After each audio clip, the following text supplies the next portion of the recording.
నమస్తే. అనురాధారావు బాలల హక్కు సంఘం ప్రెసిడెంట్. పిల్లలను పెంచడం అన్నది ఒక ఆర్ట్.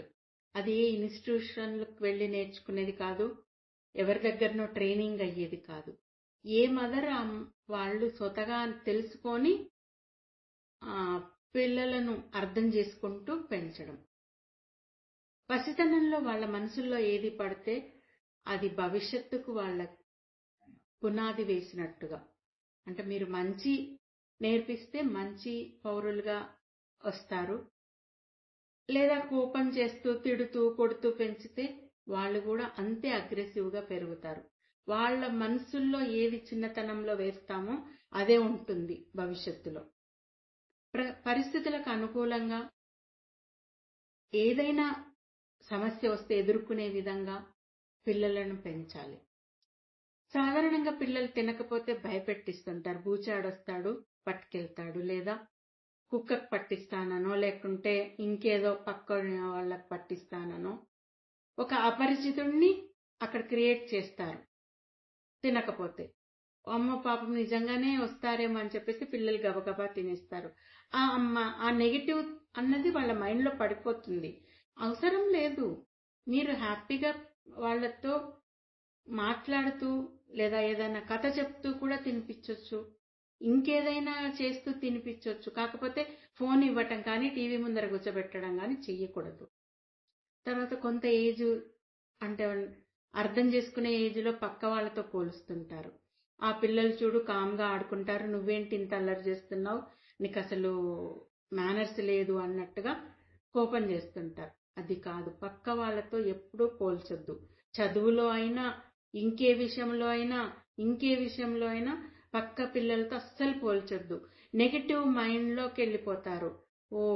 నేను తక్కువ తెచ్చుకుంటున్నాను కాబట్టి నాకు ఇది ఇవ్వట్లేదు అని వాళ్ళు ఇంకొక థాట్లోకి వెళ్ళిపోతారు. కాబట్టి డిప్రెషన్లోకి వెళ్లకుండా చూసుకోవాలి పిల్లలను.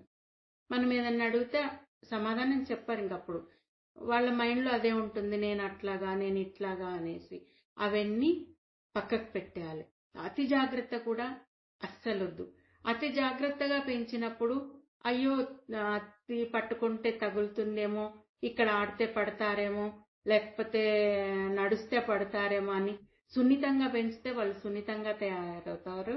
అన్నింటికీ భయపడుతూ పెరుగుతారు. కాబట్టి అతి జాగ్రత్త అస్సలు వద్దు.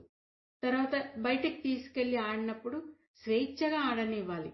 స్వేచ్ఛగా నలుగురు పిల్లలతో కలిసి ఆడుకుంటే వాళ్ళ బాండింగ్ అన్నది ఏ విధంగా ఏర్పరచుకోవాలో చిన్నతనం నుంచి అలవాటు అవుతుంది. కాబట్టి ఎప్పుడు కూడా వాళ్ళను నలుగురితో ఆడుతున్నప్పుడు డిసప్పాయింట్ చేయొద్దు. మంచిగా ఆడుకోనివ్వాలి. కింద పడితే మళ్ళీ లేచి ఆడతారు, ఏమీ అవ్వదు. కాకపోతే దెబ్బలు తగలకుండా చూసుకోవాల్సిన బాధ్యత ఉంటుంది. ఆ జాగ్రత్త తీసుకుంటే చాలు. వాళ్ళకి చెప్తే వాళ్ళే జాగ్రత్తగా ఆడుకుంటారు.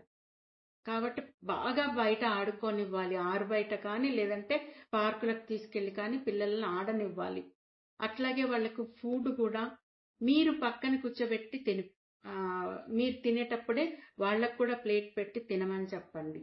అంతేకాని మీరు సొంతంగా మీరు కలిపి పెడుతుంటే వాళ్ళకి ఎంత ఏజ్ వచ్చినా, అంటే 20-30 years వచ్చే ఏజ్ వరకు కూడా వాళ్ళకేం తెలియదు. కలిపి పెడతారు, నేను తింటాను అన్నది ఒక్కటే మైండ్లో ఉంటుంది.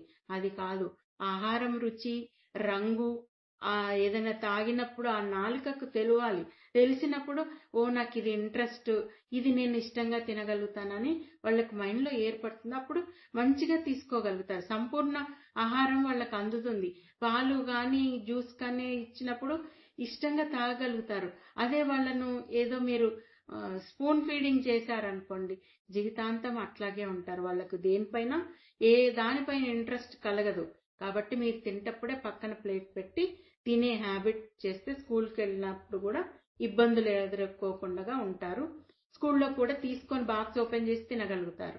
సో చిన్నప్పటి నుంచే ఇవన్నీ నేర్పిస్తే మీకు ఎలాంటి ఇబ్బందులు లేకుండా మంచి పౌరుని తీర్చిదిద్దినట్టుగా అవుతారు. నమస్తే.